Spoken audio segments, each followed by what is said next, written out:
ITT Gold and Diamonds ప్రతి గ్రాముపై 350 రూపాయల తగ్గింపు మరియు లక్కీ డ్రాలో TVS బైక్ మరియు ఎలక్ట్రానిక్ హోమ్ అప్లయన్సెస్ గెలుచుకునే అద్భుతమైన అవకాశం.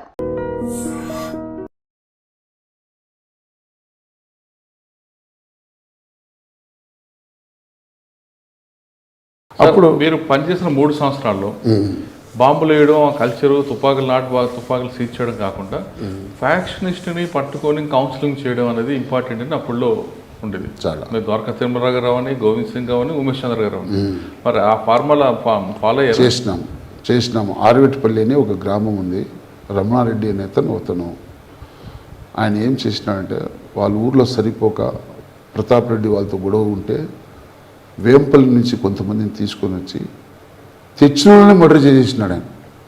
అయ్యో, ఎవరికైతే మర్డర్ కోసం చంపాలని ఒక ఇద్దరిని తీసుకొని వచ్చినాడో వాళ్ళిద్దరిని మర్డర్ చేసేసి కేసు వాళ్ళపైన నెట్టేయాలని ఆపోజిట్ గ్రూప్ పైన ఆయనే కంప్లైంట్ ఇచ్చినాడు. ఆయనే ఇచ్చినాడు, మర్డర్ కేసు ఏమో వాళ్ళపైన. అప్పుడు ఆ ఇన్వెస్టిగేషన్ ఎంత జాగ్రత్తగా చేసినామంటే, తర్వాత అతను మర్డర్ చేసిన వేటుకోడలు కావచ్చు, వాళ్ళ బట్టలన్నీ బావిలో వేసేసినారు.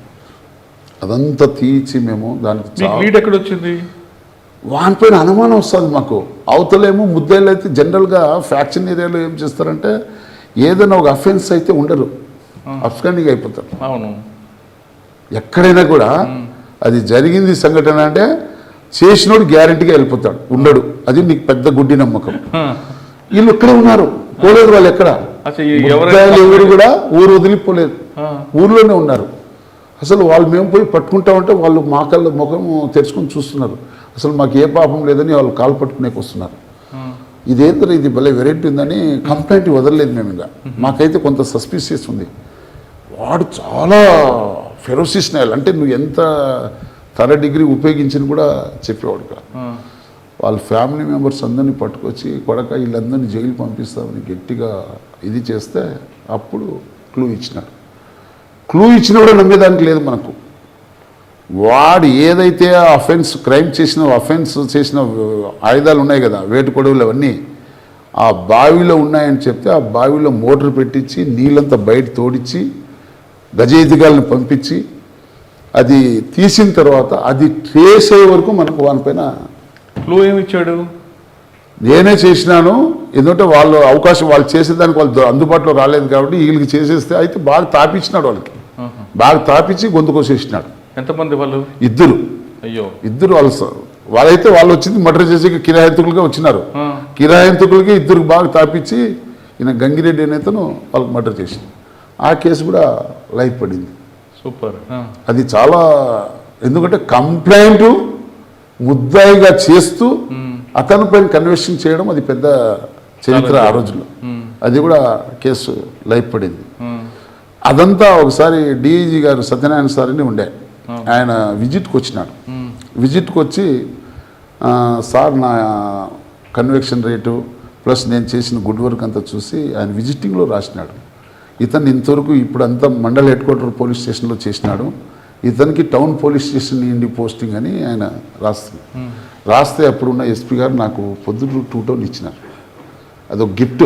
అంటే నా యొక్క అంటే టౌన్ స్టేషన్ చేయాలంటే అంత ఈజీ కాదు. రాయలసీమలో చాలా గ్రేడింగ్స్ ఉన్నాయి. రాయలసీమలో చేయాలంటే ఇంకా అది మనం పోలీస్ ఆఫీసర్గా కొన్ని చెప్పొచ్చు, చెప్పకపోవచ్చు. ఇది డిసిప్లిన్ ఫోర్స్ కాబట్టి క్యాస్ట్ని చాలా ప్రియారిటీ ఇస్తారు. క్యాస్ట్ అనేది చాలా ఇంపార్టెంట్, మెజారిటీ.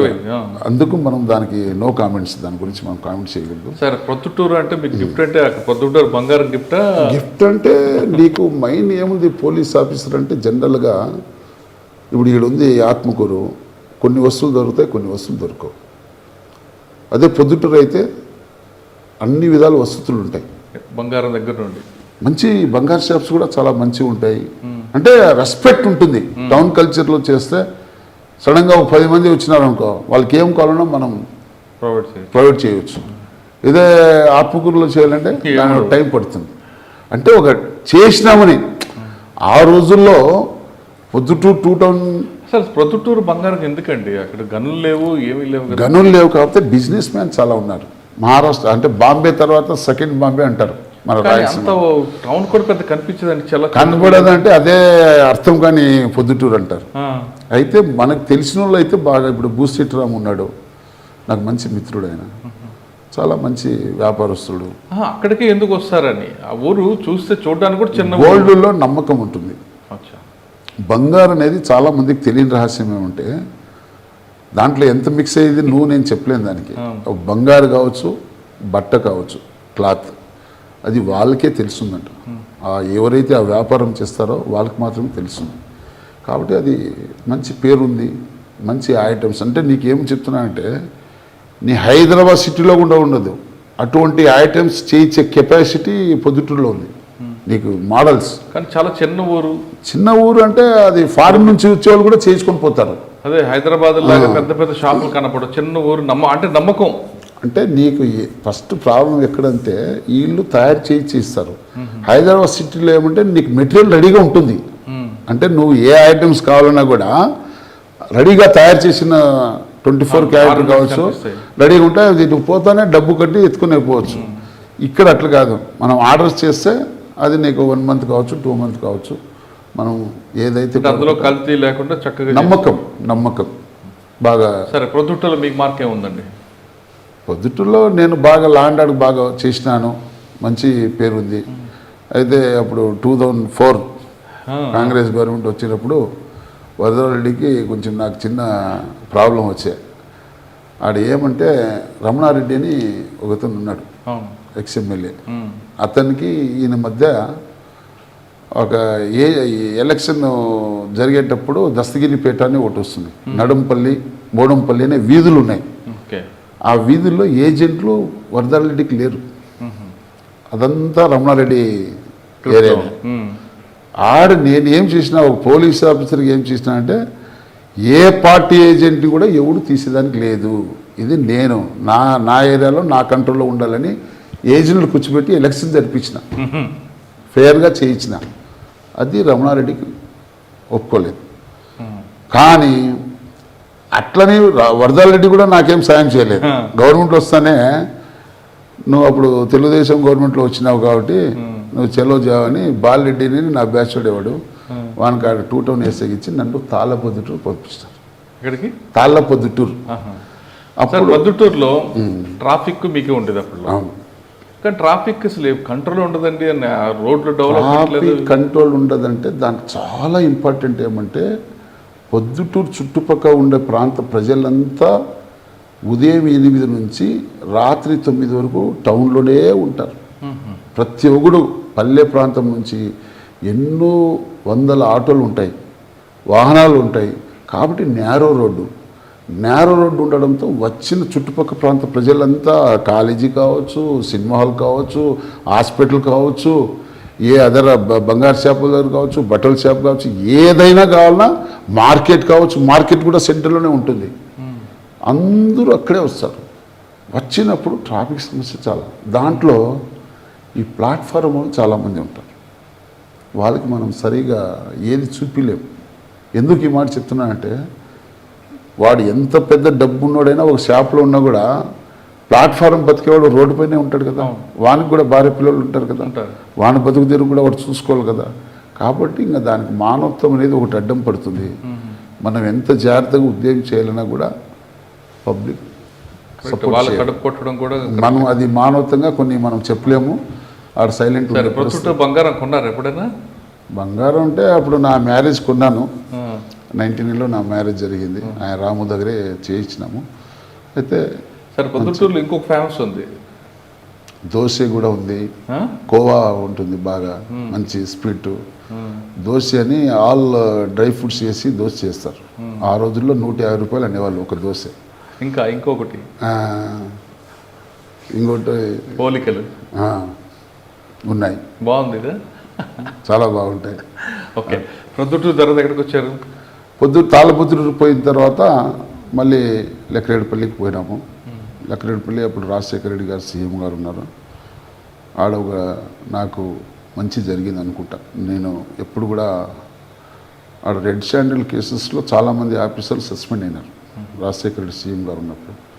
నేను లెక్కరేడుపల్లి ఎస్ఐ కింద, పైన మా సిఈ గారు ఉండే సోమన్ అని ఆయన, మా గురువు ఉండే వెంకటరామరెడ్డి అని డిఎస్పీ, పులివెందుల డిఎస్పీ గారు, మంచి ఆఫీసర్, చాలా జెంటిల్మెన్. ఆ రోజుల్లో నేను లక్కిరెడ్డిపల్లిలో చాలా పద్ధతిగా ఉద్యోగం, ఎందుకంటే కొంచెం భయం కూడా అక్కడ రాజగోపాల్ రెడ్డి అని సీనియర్ పొలిటీషియన్ ఉన్నాడు, ఆవిడ చాలా మోహన్ రెడ్డి అని ఇప్పుడు శ్రీకాంత్ రెడ్డి వాళ్ళ నాయన ఉండే ఎమ్మెల్యేగా కాంగ్రెస్ పార్టీకి. ఆడ కొంచెం అడవి ప్రాంతం ఫారెస్ట్ ఏరియా ఉండడంతో మొత్తం రెడ్ శాండిల్ వ్యాపారం ఎక్కువ జరుగుతూ ఉంది వాస్తవం. ఆ రోజు ఎందుకో నా దగ్గర కూడా ఎవరో అప్రోచ్ అయితే నేను దానికి అంగీకరించకుండా సైలెంట్ అయిపోవడంతో మా సిఈ గారు కొంచెం దాంట్లో పొరపాటు చేయడంతో మొత్తం 1 వీక్కే 3 సిఈలు, ఎస్ఐలు, మొత్తం 15-16 మంది సస్పెండ్ అయిపోయారు. నాకు 10 డేస్కి సిఈ ప్రమోషన్ రావాలి. ఆ రోజు నేను సిఈ ప్రమోషన్ తీసుకొని పోయి డిఎస్పీ కలిసి ఆయన వాళ్ళ ఇంటికి తీసుకుపోయి నాకు భోజనం పెట్టినాడు డిఎస్పీ గారు. భోజనం పెట్టి, నువ్వు ఈరోజు సిఐ అయినావు అంటే నువ్వు పెద్ద అదృష్టవంతుడు, పైన సిఐ సస్పెండ్ కావడం ఏమి, కింద ఎస్ఐ ఎందుకు కాలేదనేది ప్రతి ఒక్కరు దానికి ప్రశ్నిస్తున్నారు. అంటే నేను చెప్పిన, సార్ మీ అందరి బ్లెస్సింగ్స్, మా అమ్మవారు కులదేవత అమ్మవారు ఉన్నారు సార్. అందులో ఆ 15 మందిలో మీ రోల్ లేదు, ఆ మిగతా వాళ్ళందరూ చేతులు తడుతున్నారు. నేను అది కాదు, సిఐ సస్పెండ్ చేసి కింద ఎస్ఐ సేవ్ అయినాడంటే నువ్వు అదొకటి అర్థం చేసుకోదానికి. ఒకటే బిల్డింగ్లో ఉండే దాంట్లోనే ఒకే హెడ్ క్వార్టర్ మీకు సంబంధం లేకుండా వేసేస్తారేమో, ఏముంది మన చేతిలో ఉండే అట్లాది మనకు. అలా కాదు, ఆ క్రైమ్లో మీకు సంబంధం లేకుండా ఆయన పెట్టాడా? అంటే ఆయన సర్కిల్ కదా, నేను ఎస్ఐ, నేను ఎల్ఆర్పల్లికి ఎస్ఐ, ఆయన రామాపురము, గాలివీడు అన్నిటికీ సర్కిల్. ఆయన ఏరియా పెద్దది ఉంటుంది కదా, అట్లా ఆయన. ఎవరండి ఆయన పేరు? సోమన్న సార్ అని ఉన్నాడు పాపం. తర్వాత ఎక్కడికి వచ్చారు? అక్కడ సిఐ ప్రమోషన్ అయింది. సిఐ ప్రమోషన్ తర్వాత జమ్మడుగు సిఐగా. ఓకే, జమ్మడుగు సిఐగా చాలా టౌన్లో క్రైమ్ ఉంది కదండి, జమ్మలమడుగులో ఫ్యాక్షన్ ఉంది కదా. నేను కొండాపురం, అది ఒక చిన్న దీంట్లో చిన్న చిట్కా ఏమంటే, కస్టమర్ రవి అని ఒకతను ఉన్నాడు, పెద్ద ఆయన, మంచోడు, ఇట్లే మీ మాదిరిగా వచ్చినాడు జమ్మడుగు సిఐగా ఉన్నప్పుడు. నేను నీ కొండాపురం వేస్తా అన్నాడు. నీ ఇష్టం అనా అని చెప్పిన. జస్ట్ ఒక టీ తాగినాము. టీ తాగేటప్పుడు నాకు ఆర్డర్ వచ్చింది కొండాపురం సీఎం రాజశేఖర రెడ్డి సీఎం గారికి ఫోన్ చేసినాడు డైరెక్ట్. ఆయన చేస్తే అప్పుడు అడిషనల్ డీజీ ఇంటెలిజెన్స్ ద్వారా వస్తే మా ఎస్పీ అప్పుడు చౌహాన్ సార్ ఉండే, అట్లా బల్ల బుద్ధి, నువ్వు జమ్మూరులో ఉన్నావు కదా, కొండాపురం నీకేం అవసరము, ఏం పని నీకాడని చెప్పినాడు. సార్ అది నాకు సంబంధం లేదు అంటే ఒప్పుకోలేదు. ఒప్పుకోకపోతే వాస్తవం చెప్పిన, సార్ ఒకతను సో అండ్ సో పర్సన్ వచ్చినాడు, ఇట్లా ఛాయ్ తాగుతున్నాము ఎందుకు ఆయన చెప్తే నేను నవ్వుకున్నాను.